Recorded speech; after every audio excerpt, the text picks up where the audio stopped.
Good morning everyone, this side Dr. Himani, BNYS department from IIMT University. Today we will discuss about white blood cells, okay?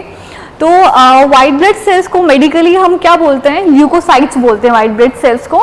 तो आज हम white blood cells में पढ़ेंगे कि white blood cells होती क्या है, कितने टाइप्स की white blood cells होती हैं, क्या अमाउंट होता है टोटल white blood cells का, और वाइट ब्लड सेल्स अगर आपकी बॉडी में इंक्रीज या डिक्रीज हो जाए तो आपको क्या क्या प्रॉब्लम हो सकती है, आइए।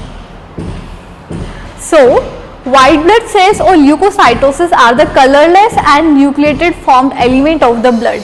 ये बोल रहे हैं कि जो वाइट ब्लड सेल्स है वो क्या है, कलरलेस होती है, ठीक है, क्योंकि वो नाम से पता चल रहा है वाइट है, ओके, वाइट कलर है तो वो कलरलेस होती है। और इसको हम ल्यूकोसाइट्स भी बोलते हैं। न्यूक्लिएटेड होती है मीन्स इसके अंदर न्यूक्लियस प्रेजेंट होता है, ठीक है। आरबीसी की हम बात करते हैं, आरबीसी क्या होती है, रेड कलर की होती है और उसमें न्यूक्लियस प्रेजेंट नहीं होता है। सिर्फ कैमल ही एक ऐसा मैमल है जिसकी आरबीसी के अंदर न्यूक्लियस प्रेजेंट होता है, okay. So compared to RBC, the white WBCs are larger in size and lesser in number. अगर हम अपने white blood cells को compare करें RBC के साथ तो इसका white blood cells का जो size है वो कैसा होगा, बड़ा होगा, लेकिन जो number है, ठीक है, वो कम होगा as compared to RBCs. Yet functionally, these cells are important like RBC because of their role in defense mechanism of the body and protect the body from invading organism acting like a soldiers. ये कह रहे हैं कि अगर इसके हम function की बात करें तो WBCs क्या करती हैं, WBC एक्ट करती हैं एक डिफेंस मैकेनिज्म के थ्रू। जैसे कोई बॉर्डर पे कोई भी टेररिस्ट आ जाते हैं तो सोल्जर्स क्या करते हैं, उनको प्रोटेक्ट करते हैं, ठीक है। ऐसे ही वाइट ब्लड सेल्स क्या करती है, अगर आपकी बॉडी में कोई भी फॉरेन पार्टिकल, कोई भी बैक्टीरिया, वायरस आ जाता है तो WBCs क्या करती है, उसको प्रोटेक्ट करती हैं, तो उसको इंगल्फ करके या फिर उसको किल करके। अब हम बात करते हैं WBC वर्सेस RBC। अब यहाँ पे हम कंपैरिजन करेंगे कि WBC क्या होता है, WBC में क्या होता है, RBCs में क्या होता है। तो WBC differ from RBC in many aspects. यहाँ पे WBC जो है बहुत अलग है RBC से बहुत सारे एक्सपेक्ट्स में। जैसे कि इसका साइज जो है WBC का वो थोड़ा सा बड़ा होगा as compare to RBCs, okay. इसकी जो शेप होगी, WBC की जो शेप होगी वो थोड़ी इरेगुलर शेप होगी, न्यूक्लिएटेड होगा, ठीक है। व्हाइट ब्लड सेल्स जो है आपका न्यूक्लियस उसमें प्रेजेंट होगा, RBC में न्यूक्लियस प्रेजेंट नहीं होता। और ये बहुत सारे टाइप्स की होती हैं WBC, जैसे कि ईसनोफिल, बेसोफिल, मोनोसाइट्स, लिम्फोसाइट्स, ठीक है। Granules are present in some type of WBC। कुछ ग्रैन्यूल्स होते हैं छोटे छोटे जो आपके साइटोप्लाज्म में प्रेजेंट होते हैं, तो क्या है, कुछ ग्रैन्यूल्स जो है प्रेजेंट होंगे आपके WBCs में।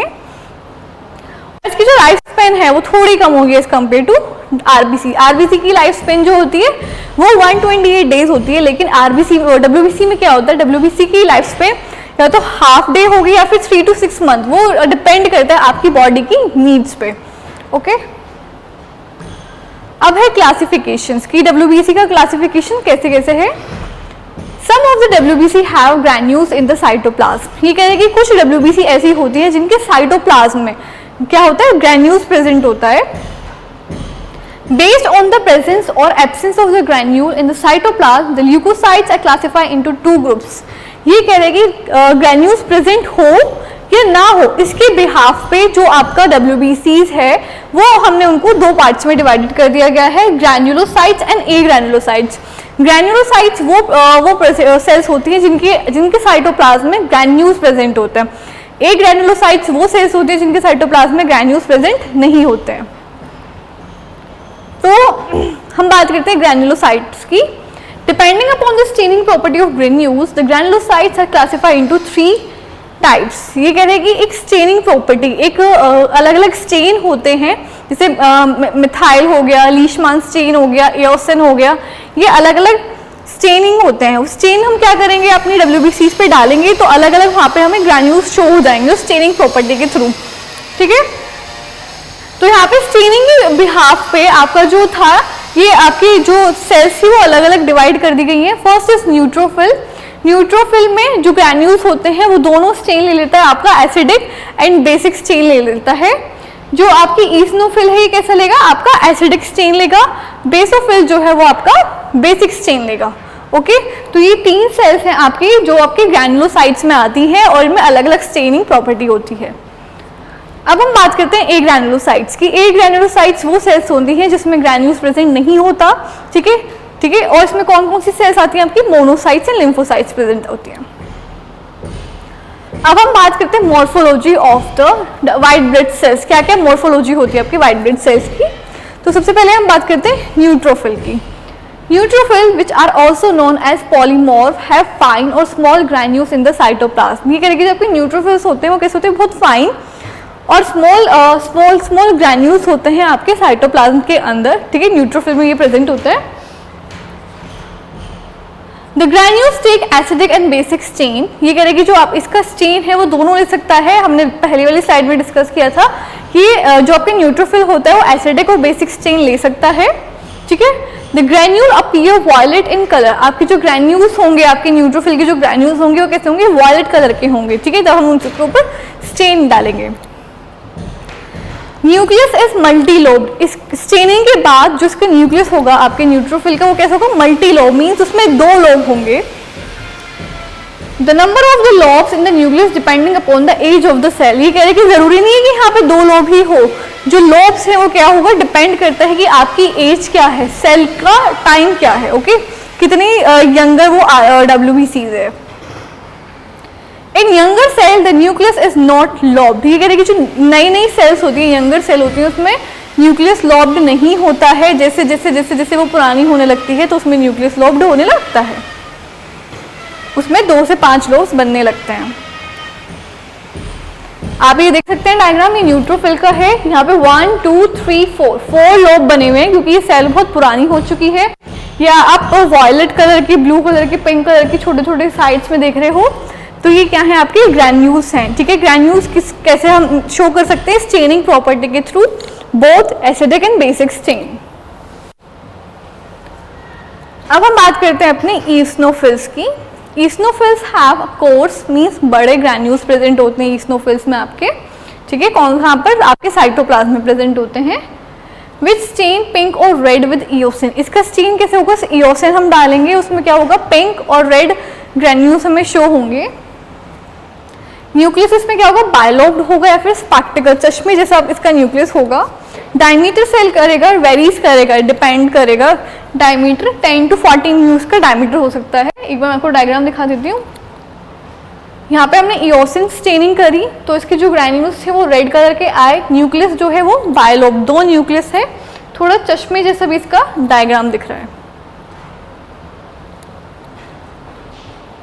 अब हम बात करते हैं बेसोफिल्स की। Basophils also have course granules in the cytoplasm. ये कह रहे कि बेसोफिल के भी बड़े बड़े ग्रैन्यूल्स होते हैं साइटोप्लाज्म के अंदर। द ग्रैन्यूल्स कौन सा स्टेन लेगा, स्टेन करेगा, तो अगर हम इसके ऊपर स्टेनिंग करेंगे तो यहाँ पे पर्पल ब्लू हो जाएगा। कौन सी स्टेनिंग करेंगे, यहाँ पे हम मिथाइलिन ब्लू की स्टेनिंग करेंगे तो आपके जो ग्रैन्यूल्स है वो कैसे होंगे, पर्पल ब्लू कलर के होंगे। न्यूक्लियस भी यहाँ पे बायलोब्ड होगा, डायमीटर कितना होगा, 8 to 10 म्यूस का डायग्राम होगा। ये आपके बेसोफिल है, पर्पल ग्रैन्यूल्स आ गए हैं, ठीक है, 2 यहाँ पे आपका, यहाँ पे हमने मिथाइलिन ब्लू डाला तो यहाँ पे पर्पल ग्रैन्यूल्स आ रहे हैं, यहाँ पे 2 ये न्यूक्लियस मीन्स बायलोब्ड है। अभी हमने 3 सेल्स पढ़ी जो ग्रैन्युलोसाइट्स में प्रेजेंट होती थी, कौन कौन सी, न्यूट्रोफिल, ईस्नोफिल एंड बेसोफिल। ये 3 सेल्स होती हैं जिनके अंदर ग्रैन्यूल्स प्रेजेंट होते हैं, ठीक है। अब है हमारी मोनोसाइट्स। मोनोसाइट्स कौन सी सेल्स के अंदर आती हैं, ए ग्रैन्युलोसाइट्स के अंदर ये सेल्स आती हैं। Monocytes are the largest leukocytes with the diameter of 10 to 14 mu. ये करेगी जो मोनोसाइट्स वो लार्जेस्ट सबसे बड़ी WBC सेल्स होती है जिसका डायमीटर कितना होता है, 14 to 18 म्यूस का डायमीटर होता है, ठीक है। The cytoplasm is clear without granule. इसका जो साइटोप्लाज्म होता है वो बिल्कुल क्लियर होता है क्योंकि इसमें कोई ग्रैन्यूल्स प्रेजेंट नहीं होते हैं। न्यूक्लियस इसका कैसा होगा, राउंड होगा, ओवल शेप होगा, ठीक है, या फिर हॉर्स, जैसे घोड़े का हॉर्स शू पैर होता है ऐसे हो सकता है, बीन शेप्ड हो सकता है, फिर किडनी शेप, ये डिपेंड करता है, ठीक है। हम किसी को बोल नहीं सकते कि आपका न्यूक्लियस ऐसे ही होगा, ये अलग अलग शेप्स बता रखी है कि इस शेप्स में आपकी व्हाइट ब्लड सेल्स हो सकती हैं। Nucleus is placed either in the centre of the cell or push to one side and a large amount of cytoplasm is seen. ये कह रहे हैं कि जो इसका न्यूक्लियस होगा या तो वो बिल्कुल सेंटर में होगा या फिर वो एक साइड पुश हो जाएगा, जिसकी वजह से क्या है हमें बहुत ज़्यादा मात्रा में आपका साइटोप्लाज्म दिख सकता है। अब है आपका लिम्फोसाइट्स। ये कह रहे हैं कि जैसे मोनोसाइट्स है, लिम्फोसाइट्स में भी कोई ग्रैन्यूल्स प्रेजेंट नहीं होते हैं, ठीक है। इसका जो न्यूक्लियस होता है वो कैसे होता है, बीन होता है या फिर ओवल होता है, बीन शेप्ड होता है, किडनी जैसा होता है। और इसका जो न्यूक्लियस होता है वो क्या करते हैं, पूरा आपका वो पूरे साइटोप्लाज्म को ये कवर करके रखते हैं। एक बार हम डायग्राम में देख लेते हैं। ये देखिए लिम्फोसाइट्स का जो न्यूक्लियस है पूरा इसने साइटोप्लाज्म को कवर करके रखा है। ये मोनोसाइट का है न्यूक्लियस, ओके। अब यहाँ पे लिम्फोसाइट्स को टाइप्स, कौन कौन से टाइप के लिम्फोसाइट्स होते हैं, तो यहाँ पे डिपेंडिंग अपॉन द साइज के बिहाफ पे द लिम्फोसाइट्स, साइज के बिहाफ पे लिम्फोसाइट्स को हमने दो ग्रुप में डिवाइडेड कर दिया गया है, large lymphocytes and small lymphocytes. Large lymphocytes क्या होगा, आपके यंगर सेल्स में दिखेगा, जिसका डायमीटर होगा 10 to 12 म्यू। और आपका स्मॉल लिम्फोसाइट्स कैसा होगा, ये ओल्डर सेल में दिखेगा, जिसका डायमीटर कितना होगा आपका 7 to 10 म्यू होगा, ठीक है। ये तो था साइज के बिहाफ पे। अब हम फंक्शन की बात करते हैं, तो फंक्शन के बिहाफ पे जो आपके लिम्फोसाइट्स है उनको फर्दर डिवाइडेड कर गया है T lymphocytes and B lymphocytes में। जो टी लिम्फोसाइट्स होते हैं वो कंसर्न करता है आपकी सेलुलर इम्यूनिटी को, और जो बी लिम्फोसाइट्स है वो रिस्पॉन्सिबल होता है आपके ह्यूमोरल इम्यूनिटी को। अब हम बात करते हैं कि नॉर्मल काउंट कितना होता है आपका, तो नॉर्मल काउंट होता है आपके व्हाइट ब्लड सेल्स का 4000 से 11000 क्यूबिक पर एमएम ऑफ ब्लड, ठीक है। हमें इसकी वैल्यू पीछे की याद रखना इंपॉर्टेंट होता है, ठीक है। अब हम पढ़ेंगे क्या क्या चेंजेस, क्या क्या वेरिएशंस आते हैं आपके व्हाइट ब्लड सेल्स में। तो सबसे पहले है leukocytosis, okay. Leukocytosis is the increase in total WBC count. Leukocytosis का मतलब है कि जो आपका टोटल डब्ल्यूबीसी काउंट था वो बढ़ चुका है, ठीक है। ल्यूकोसाइटोसिस अकर, ये जो आपका ल्यूकोसाइटोसिस होता है दोनों कंडीशन में होता है, आपके पैथोलॉजिकल एंड फिजियोलॉजिकल कंडीशन में होता है, ठीक है। अब हम कौन कौन सी पैथोलॉजिकल और फिजियोलॉजिकल कंडीशन थी वो हम पढ़ते हैं। फर्स्ट वन इज ल्यूकोपीनिया, ठीक है। ल्यूकोपीनिया में जिसके पीछे पीनिया इनिया आ रहा है, मीन्स वहां पे आपके डब्ल्यूबीसी का काउंट जो है वो कम हो रहा है, डिक्रीज हो रहा है। Leucopenia is the decrease in total WBC count. The term leucopenia is generally used for pathological condition only. Leucopenia में क्या हो रहा है, आपका जो डब्ल्यूबीसी काउंट था वो कम हो रहा है, और ये टर्म किस लिए यूज करी गई है, सिर्फ पैथोलॉजिकल कंडीशन के लिए ही, ठीक है, कि वहाँ पे कोई पैथोलॉजिकल प्रॉब्लम थी इसलिए इस टर्म को हमने यूज करा है। नेक्स्ट है आपका granulocytosis. Granulocytosis is the abnormal increase in number of granulocytes. Granulocytosis क्या है कि एबनॉर्मली आपके जो ग्रैन्यूल्स का नंबर था वो बढ़ रहा है, तो उसको हम क्या बोलेंगे, ग्रैन्युलोसाइटोसिस बोलेंगे। नाउ ग्रैन्युलोसाइटोपिनिया। ग्रैन्युलोसाइटोपिनिया क्या है, आपका एबनॉर्मली रिडक्शन हो रहा है, ठीक है। Granulocytopenia is the abnormal reduction in the number of granules. यहाँ पे आपके जो ग्रैन्यूल्स का नंबर था वो एबनॉर्मली कम हो रहा है, ठीक है। ए ग्रैन्युलोसाइटोसिस में क्या है, ए ग्रैन्युलोसाइटोसिस ये क्या है आपकी एक्यूट मीन्स छोटी शॉर्ट टर्म पैथोलॉजिकल कंडीशन होती है, जिसमें क्या है कि आपके एब्सोल्यूट लैक ऑफ ग्रैन्युलोसाइटोसिस, यहाँ पे ग्रैन्युलोसाइटोसिस का कमी हो जाती है, ठीक है। अब हम पढ़ेंगे फिजियोलॉजिकल वेरिएशंस की। डब्ल्यूबीसीज हैं तो क्या क्या फिजियोलॉजिकल वेरिएशंस आ सकते हैं आपके डब्ल्यूबीसीज में। अगर हम बात करें एज की, तो सबसे जब इन्फेंट्स होते हैं हम, तब नवजात शिशु जो होता है उसमें डब्ल्यूबीसी काउंट बहुत ज़्यादा होता है, धीरे धीरे वो बड़ा होता है, थोड़ा कम होता है, फिर अडल्टहुड में क्या है 4000 से 11000 तक उसका डब्ल्यूबीसी काउंट पहुंच जाता है। तो बात करते हैं तब हम अडल्ट इन्फेंट्स होते हैं, नवजात शिशु जो होते हैं उनमें 20000 क्यूबिक पर एमएम ऑफ ब्लड होता है, ठीक है। जब वो थोड़े से बड़े हो जाते हैं फिर वो 15 पे आ जाते हैं, तब चिल्ड्रन वाली एज में होते हैं, फिर अडल्ट वाली एज में जो उनका काउंट है वो 4000 से 11000 के बीच में आ जाता है। अगर हम बात करें सेक्स की, तो मेल्स में डब्ल्यूबीसी काउंट ज़्यादा होता है एज कम्पेयर टू फीमेल्स, ठीक है। डायगोनल वेरिएशन में देखें तो क्या है, मिनिमम थोड़ा सा कम होता है इसका नंबर काउंट मॉर्निंग में, और आफ्टरनून में थोड़ा सा बढ़ जाता है क्योंकि हमारी फिजिकल एक्टिविटी आफ्टरनून में ज़्यादा हो जाती है, ठीक है। एक्सरसाइज के दौरान थोड़ा सा इसका जो नंबर है वो डब्ल्यूबीसी काउंट का थोड़ा सा बढ़ जाता है, नींद जब हम स्लीप करते हैं तो उसमें ये WBC काउंट जो है वो कम हो जाता है। इमोशनल कंडीशन, आप कोई भी इमोशन, जैसे आपको एंजाइटी है, स्ट्रेस है, तो उस टाइम पे ही बढ़ जाएगा आपका। प्रेगनेंसी में भी बढ़ जाएगा, मेंस्ट्रुएशन में भी बढ़ जाएगा और पार्चुएशन में भी आपका वाइट ब्लड सेल्स जो है वो बढ़ जाएगा। ये थी फिजियोलॉजिकल। अब हम बात करते हैं पैथोलॉजिकल कंडीशन की। तो यहाँ पे है आपका leukocytosis. Leukocytosis is the increase in total WBC count. Leukocytosis का मतलब है यहाँ पे आपके WBC काउंट जो है वो बढ़ रहा है। किस किस कंडीशन में? अगर आपको कोई भी इन्फेक्शन है, एलर्जी है, common cold, tuberculosis and glandular fever, इस कंडीशन में जो आपका WBC काउंट है वो क्या है? बढ़ रहा है, इंक्रीज हो रहा है। ठीक है। ल्यूकीमिया क्या है? ल्यूकीमिया एक ब्लड कैंसर होता है। ठीक है। ये कंडीशन होती है जिसमें क्या होता है? एबनॉर्मली और अनकंट्रोलेबल इंक्रीज होता है आपके WBC काउंट। ठीक है। कितना हो जाता है? 1 लाख से ज्यादा हो जाता है। ठीक है। इसको हम ब्लड कैंसर भी बोलते हैं। ल्यूकोपीनिया में क्या है कि आपका WBC काउंट जो है वो कम हो रहा है, डिक्रीज हो रहा है। ठीक है। ये क्या होता है? पैथोलॉजिकल कंडीशन में होता है, जैसे कि आपको कोई भी एनाफाइलेटिक शॉक हो गया, कोई भी लीवर में problem, means mainly cirrhosis of liver हो गया, फिर आपके स्प्लीन में कोई प्रॉब्लम आ गई है, आपको एनीमिया, पर्निशियस एनीमिया हो गया, टाइफाइड एंड पैराटाइफाइड हो गया है। ठीक है। अब है variation in different leukocyte count की, अपनी आपके डिफरेंट ल्यूकोसाइट्स में क्या क्या चेंजेस आते हैं। तो सबसे पहले है न्यूट्रोफिलिया। ठीक है। न्यूट्रोफिलिया में क्या है? न्यूट्रोफिलिया और न्यूट्रोफिलिक ल्यूकोसाइटोसिस क्या है? यहाँ पे इंक्रीज हो रहा है आपके न्यूट्रोफिल का काउंट। ठीक है। किस किस कंडीशन में हो रहा है? अगर आपको कोई भी एक्यूट मीन्स छोटा, कुछ टाइम के लिए, या फिर 3 दिन के लिए, या फिर 1 हफ्ते के लिए कोई भी इन्फेक्शन हो गया है, कोई भी आपको मेटाबॉलिक डिसऑर्डर हो रहा है, या फिर कोई भी injection of the foreign particles, foreign protein, आप कोई भी बाहर से प्रोटीन का इंजेक्शन ले रहे हो तो उसमें से भी ये हो सकता है। नेक्स्ट है आपका ईस्नोफिलिया। ईस्नोफिलिया क्या है? Increase in eosinophil count. किस किस में होगा ये आपका ईओसिनोफिल का काउंट इंक्रीज? अस्थमा में हो सकता है, फिर कोई भी आपको एलर्जी कंडीशन होती है तो उसमें ये बढ़ सकता है। ठीक है। आपको कोई भी मलेरिया या फिर फ्लेरेसिस हो सकता है तो उस कंडीशन में भी ये बढ़ जाएगा। बेसोफिलिया में भी आपका बेसोफिल काउंट्स जो है वो बढ़ जाएगा। कौन कौन से? जैसे स्मॉल पॉक्स हो गया, आपको चिकन पॉक्स हो गया, पॉलीसीथीमिया वेरा हो गया, इस कंडीशन में आपका बेसोफिल काउंट्स जो है वो बढ़ जाएगा। मोनोसाइटोसिस। मोनोसाइटोसिस में क्या है? देखो, जिसमें फीलिया आ रहा है बाद में, philia, neutrophilia, eosinophilia and basophilia, means कि यहाँ पे आपका जो जिसके पीछे फीलिया लग जाएगा, आपका वो काउंट जो है वो इंक्रीज हो रहा है। ठीक है।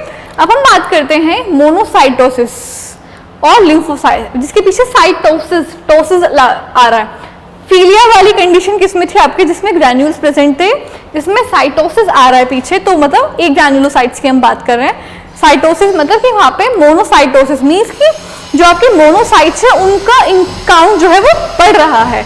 ट्यूबरक्लोसिस में बढ़ सकता है, सिफिलिस में बढ़ सकता है, मलेरिया, कालाजार या फिर ग्लैंडुलर फीवर, इन कंडीशन में इसको ये साइज जो है वो बढ़ सकता है, अमाउंट बढ़ सकता है। ठीक है। नेक्स्ट है आपका लिम्फोसाइटोसिस। लिम्फोसाइटोसिस मीन्स कि जो आपके लिम्फोसाइट्स है उनका काउंट बढ़ रहा है। किस किस कंडीशन में? कोई डिप्थीरिया हो गया, कोई भी इन्फेक्शियस पैरासाइटिक हो गया, मम्स या फिर मालन्यूट्रिशन, इन कंडीशन में आपका जो है लिम्फोसाइटोसिस बढ़ रहा है। ठीक है। जिसमें पीछे फीलिया आ रहा था, फीलिया मीन्स कि साइज जो है वो बढ़ रहा है, काउंट जो है वो बढ़ रहा है। ठीक है। अब हम बात करते हैं पीनिया की। ठीक है। मीन्स यहाँ पे जो अमाउंट है वो कम हो रहा है, पीनिया मीन्स कम। Okay. Neutrophil is decrease in neutropenia is decrease in WBC count. तो किस किस कंडीशन में? अगर आपको कोई भी बोन मैरो डिसऑर्डर हो गया उस कंडीशन में कम हो सकता है। Tuberculosis, typhoid, vitamin deficiency and autoimmune disease, तो इस कंडीशन में ही आपका ये कम हो सकता है। पीछे क्या आ रहा है? न्यूट्रोपीनिया आ रहा है। ठीक है। ईस्नोपीनिया मीन्स ईस्नोफिल्स का जो काउंट है वो कम हो रहा है। किस कंडीशन में? आपको कोई भी बैक्टीरियल इन्फेक्शन, स्ट्रेस हो सकता है, कुशिंग सिंड्रोम हो सकता है, या फिर आप बहुत लंबे समय तक कोई भी स्टीरॉयड एडमिनिस्टर कर रहे हो तो भी आपका WBC काउंट जो है कम हो सकता है। ठीक है। बेसोपीनिया सीम कि आपको जो बेसोफिल्स है उनका काउंट जो है वो कम है। किस किस कंडीशन में? कोई भी आपको स्किन डिसऑर्डर, मेनली अर्टिकेरिया। ठीक है। एक बीमारी होती है अर्टिकेरिया, इसमें क्या है? पैचेस हो जाते हैं स्किन पे, हमारे व्हाइट और स्केली पैचेस हो जाते हैं अर्टिकेरिया में। स्ट्रेस या फिर आप बहुत लंबे समय से कोई भी कीमोथेरेपी या रेडिएशन थेरेपी ले रहे हो तो उस टाइम पे भी आपको जो बेसोफिल काउंट है वो कम हो सकता है। नेक्स्ट है आपका मोनोसाइटोपिनिया। ठीक है, मोनोसाइटोपिनिया मीन्स कि जो आपके मोनोसाइट्स हैं उनका जो काउंट है वो कम हो रहा है। किसमें? अगर आपको कोई भी एड्स हो गया है या फिर आपको क्रोनिक लिम्फोइड ल्यूकीमिया हो गया है तो उस कंडीशन में भी वो कम हो सकता है। ठीक है, लिम्फोसाइटोपिनिया, आपके जो लिम्फोसाइट्स हैं उनका भी काउंट जो है वो कम हो रहा है। कोई भी माल न्यूट्रिशन, रेडिएशन थेरेपी या फिर स्टीरॉयड एडमिनिस्ट्रेशन आप करा रहे हो तो उस कंडीशन में आपके लिम्फोसाइट्स जो है उनका काउंट जो है वो कम हो सकता है। अब हम बात करते हैं लाइफ स्पेन की, WBCs की। WBC की लाइफ स्पेन जो है वो डिपेंड करती है डिमांड्स के ऊपर, हमारी की बॉडी क्या डिमांड कर रही है उसकी। ठीक है, life span of WBC is not constant. ये जो इसकी लाइफ स्पेन है वो कांस्टेंट नहीं हो सकती है, जैसे मैंने अभी बताया कि वो डिपेंड करती है हमारी बॉडी को उसकी कितनी ज़रूरत है। ठीक है, it depending upon the demand of the body and their function. ये निर्धारित करती है कि बॉडी की डिमांड कितनी है, उसका कार्य हमारे शरीर में कितना है कितना नहीं है। ओके, तो life span of these cells में बी शॉर्टर, या तो उसकी बहुत छोटी होगी, हाफ होगी एक दिन से। ठीक है, या तो वो एक आधे दिन की होगी, या फिर अगर हमारी बॉडी को उसकी ज़रूरत है वो 3 से 6 महीने तक रह सकती है। ठीक है, डिपेंड करता है कि एज कितना, बॉडी कितना डिमांड कर रही है WBCs की। अब क्या है functions of white blood cells? White blood cells के क्या फंक्शंस है? मेनली इसका फंक्शन है डिफेंस मैकेनिज्म, बॉडी को प्रोटेक्ट करना, कोई भी फॉरेन पार्टिकल आ जाए उससे। ठीक है, generally WBC play an important role in defence mechanism. ये करके अगर देखा जाए तो आपके WBC क्या करती है, बहुत इंपॉर्टेंट रोल प्ले कर रही है आपके डिफेंस मैकेनिज्म में। ठीक है, These cells protect the body from invading organism और foreign body। ये कह रहे कि जो सेल्स है आपके शरीर को बचाती हैं कोई भी बाहर से फॉरेन पार्टिकल आ रहा है उससे। ठीक है, या तो ये क्या है उसको मार देगी या फिर उसको वो इंगल्फ कर देगी। ठीक है, सटक लेगी, उसको खा लेगी। ठीक है, However, in defense mechanism, each type of WBC act in a different way। ये कह रहे कि डिफेंस मैकेनिज्म के दौरान अलग अलग WBCs जो होती हैं अलग अलग तरीके से अपना रोल प्ले करती हैं। ठीक है, अब है आपका neutrophils. Neutrophils play an important role in the defence mechanism of the body. ये कह रहे कि न्यूट्रोफिल्स जो है वो इंपॉर्टेंट रोल प्ले करता है आपकी बॉडी में डिफेंस मैकेनिज्म के लिए। ठीक है, अलॉन्ग विद मोनोसाइट्स, मोनोसाइट के साथ साथ जो आपके न्यूट्रोफिल्स होता है ये क्या करता है, प्रोवाइड करता है first line defence mechanism. Means कि सबसे पहले आगे जाता है। ठीक है, फर्स्ट लाइन डिफेंस मैकेनिज्म ये करता है कोई भी माइक्रो ऑर्गेनिज्म से। ठीक है, अब है आपका पस एंड पस सेल्स। हमारी बॉडी में पस बन जाता है, कोई भी पिंपल हो छोटा सा तो उसमें छोटा सा पस बन जाता है। तो वो पस कैसे बनता है? ठीक है, तो हम देखते हैं। पस जो होता है व्हाइटिश येलो फ्लूइड होता है हमारी बॉडी में। ठीक है, ये इसलिए कैसे होता है, इन्फेक्टेड टिश्यू जो होती है, मतलब जो भी डेड WBCs होती हैं उससे पस मिलके बनता है।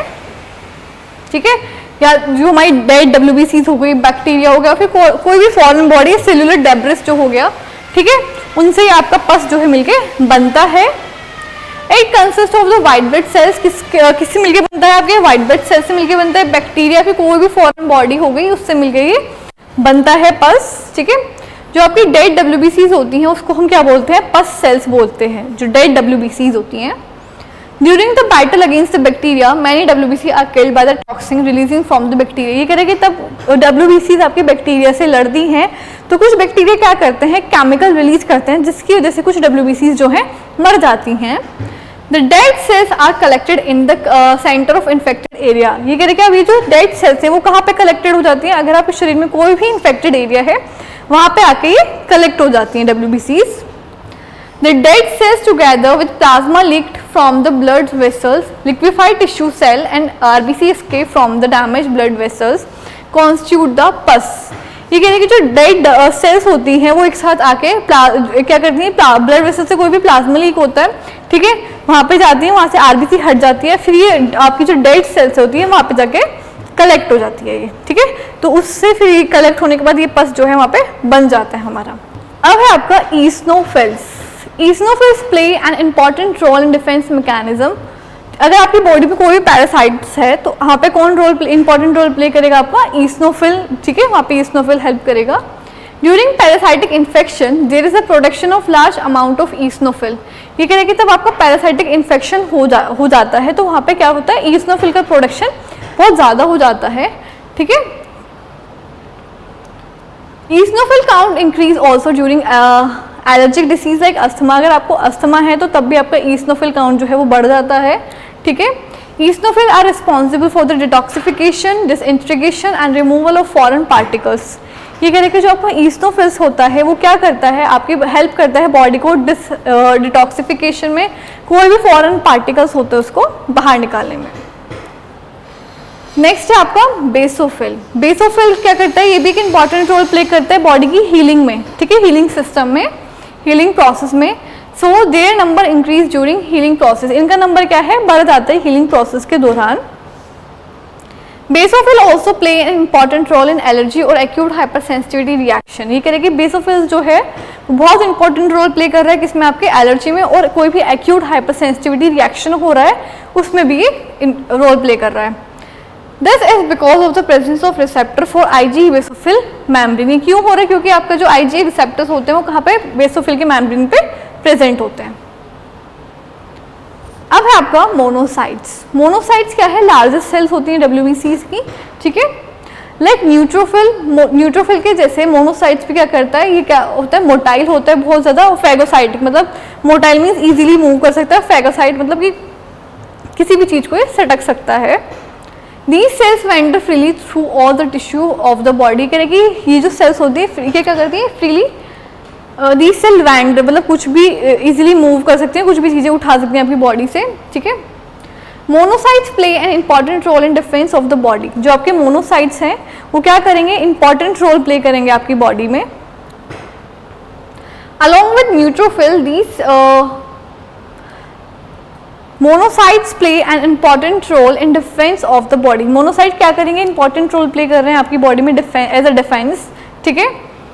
Along with neutrophils these leukocyte provide first line of defence mechanism. ये कह रहे हैं कि न्यूट्रोफिल के साथ साथ आपको जो मोनोसाइट्स है वो भी क्या करते हैं, first line defence mechanism show करते हैं, ठीक है। अब हम बात करते हैं लिम्फोसाइट्स की। Lymphocytes play an important role in immunity.